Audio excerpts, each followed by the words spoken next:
Mind map है ये administrative tribunals के ऊपर इंडिया के अंदर। इसको देखते हैं। पहले तो ये स्वरण सिंह कमेटी थी, उसने रिकमेंडेशन दिया था, उसके बाद ये एडमिनिस्ट्रेटिव ट्रिब्यूनल का इस्टेब्लिशमेंट हुआ 1975। आई थिंक ये कमेटी थी। 323 ए आर्टिकल है जो एडमिनिस्ट्रेटिव ट्रिब्यूनल को डिफाइन करता है। इसके अलावा 323 आर्टिकल बी जो है कॉन्स्टिट्यूशन के अंदर, वो अदर ट्रिब्यूनल को डिफाइन करता है। जैसे ये टैक्सेशन ट्रिब्यूनल होते हैं और टेलीकॉम का ट्रिब्यूनल है, बहुत सारे ट्रिब्यूनल हैं। इसके लिए एक्ट पास किया था 1985 में, जो इसकी डिटेल्स को डिफाइन करता है, जैसे प्रोसीडिंग, पावर, अपॉइंटमेंट, ये सब चीज़ें। सेंट्रल ये जो लॉ है सेंट्रल ये एडमिनिस्ट्रेटिव ट्रिब्यूनल, ये जो एक्ट है ये सेंट्रल गवर्नमेंट स्टेट गवर्नमेंट को एडमिनिस्ट्रेटिव ट्रिब्यूनल बनाने की पावर देता है। इसका एस्टेब्लिशमेंट और फंक्शन देखें तो ये कोर्ट नहीं होते, लेकिन इनकी प्रोसीडिंग को जुडिशियल प्रोसीडिंग माना जाता है। और ये जो होते हैं एग्जीक्यूटिव द्वारा एस्टेब्लिश होते हैं। इनका फंक्शन जुडिशियल और क्वाजी जुडिशियल होता है।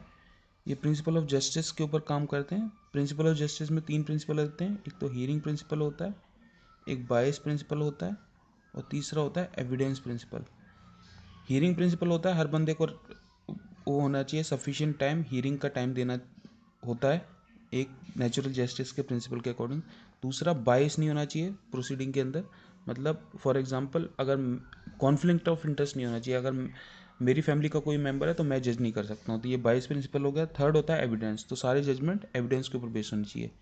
तो 3 प्रिंसिपल हैं नेचुरल जस्टिस के अंदर, हाई ये हियरिंग प्रिंसिपल, बायस प्रिंसिपल, एविडेंस प्रिंसिपल। हियरिंग मतलब बंदे को सफिशिएंट टाइम देना है हियरिंग का। बायस मतलब कोई बायस नहीं होना चाहिए प्रोसीडिंग में। थर्ड, इसमें एविडेंस के ऊपर बेस्ड होना चाहिए जजमेंट। ये इनके प्रिंसिपल है। सेंट्रल एडमिनिस्ट्रेटिव ट्राइब्यूनल के बारे में देखते हैं। 1985 के एक्ट के ऊपर बेस्ड है ये। कैट की जो होती है जुरिडिक्शन, जिस शॉर्ट फॉर्म में कैट बोलते हैं, recruitment, condition of service, public service, जो गवर्नमेंट के अंदर सर्विस वाले लोग जो होते हैं उनकी जो प्रॉब्लम्स होती हैं उनकी हियरिंग को करता है। तो मेंबर जो होते हैं इसके जुडिशियल भी होते हैं, एडमिनिस्ट्रेटिव होते हैं, दोनों स्ट्रीम से आते हैं। वैसे ट्रिब्यूनल्स का हम फ़ायदा देखें, एडवांटेज, पहले तो इनकी फ्लेक्सिबिलिटी होती है। एविडेंस के ऊपर स्ट्रिक्टली एविडेंस एक्ट है उसके ऊपर बेस्ड नहीं होते। प्रिंसिपल ऑफ नेचुरल जस्टिस के ऊपर काम करते हैं। एक्सपेंसिव कम होते हैं। रिलीफ होता है कोर्ट के लिए क्योंकि उनका बर्डन कम करते हैं ये। इसके अलावा एडुकेट जस्टिस होता है। ये टेक्निकल काम बहुत सारा ऐसे कॉम्प्लिकेटेड मैटर्स होते हैं उसमें कोर्ट प्रोसीडिंग स्लो होती हैं, तो ये जस्टिस जो होता है इनका काफ़ी रीजनेबल होता है लोगों के लिए।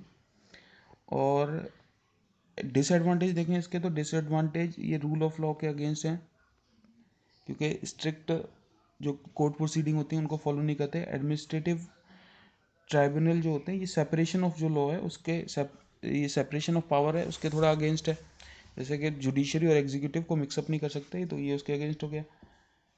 और इनमें इंडिपेंडेंस नहीं होती। जैसे कोर्ट जो जजेस होते हैं जो कोर्ट ऑर्डर देते हैं वो काफ़ी इंडिपेंडेंस से देते हैं, ये ट्रिब्यूनल उतने इंडिपेंडेंस नहीं देते। इनमें यूनिफॉर्मिटी नहीं होती। जुडिशरी के जो प्रोसीजर होते हैं यूनिफॉर्मिटी होती है कंट्री वाइड, लेकिन सारे ट्रिब्यूनल में अलग अलग डिफरेंसेस आ जाते हैं, तो यूनिफॉर्मिटी नहीं होती इसमें।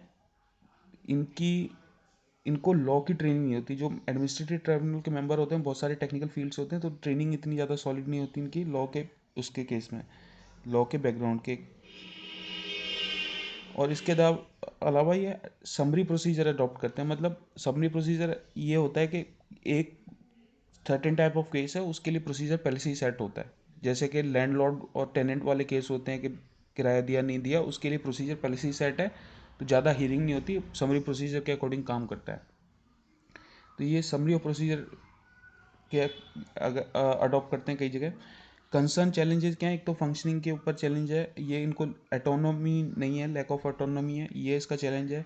चंद्र कुमार केस में सुप्रीम कोर्ट ने बोला था। वैसे भी क्या होता है कि जो ट्रिब्यूनल्स की अपील्स होती हैं वो सुप्रीम कोर्ट में ही आती हैं, तो फिर कोई पर्पस तो रह ही नहीं गया। जब अपील वापस आ ही रहा है, बर्डन तो हो ही रहा है सुप्रीम कोर्ट, ये जुडिशरी बर्डन हो ही रही है अपील्स जो होती हैं उसके अगेंस्ट, तो फिर उसका फ़ायदा नहीं हुआ। तो ये चंद्र कुमार केस को मेंशन कर सकते हैं।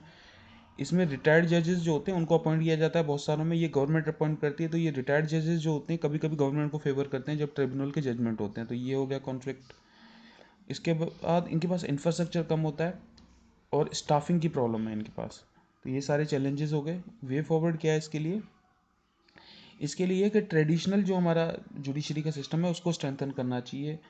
रूल ऑफ लॉ, ये जुडिशरी जो है, जुडिशरी की स्ट्रेंथिंग के लिए हमें वैकेंसी कम करनी चाहिए, नंबर ऑफ जजेस इंक्रीज करनी चाहिए, उनकी टेक्नोलॉजी और एफिशिएंसी हमें बढ़ानी चाहिए।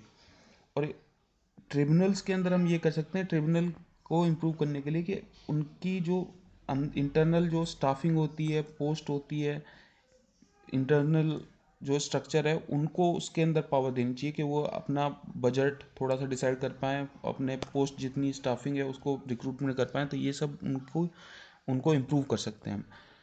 तो इसको एक बार रिवाइज करते हैं। Introduction, Swaran Singh committee 1975 I think उसने दिया था। 323 ए आर्टिकल है। 1985 का इसका एक्ट है। सेंट्रल गवर्नमेंट स्टेट गवर्नमेंट को एम्पावर करता है। ये कोर्ट नहीं होते लेकिन जुडिशियल प्रोसीडिंग की पावर होती है। जुडिशियल और क्वाजी जुडिशियल फंक्शन होते हैं, नेचुरल जस्टिस के ऊपर काम करते हैं। कैट का हम देखें तो ये जो गवर्नमेंट जो जॉब्स होते हैं स्टेट और सेंटर, उनके ये सेंट्रल तो सीएटी के लिए है, सेंट्रल गवर्नमेंट जॉब के लिए सीएटी है, स्टेट के लिए अलग होते हैं।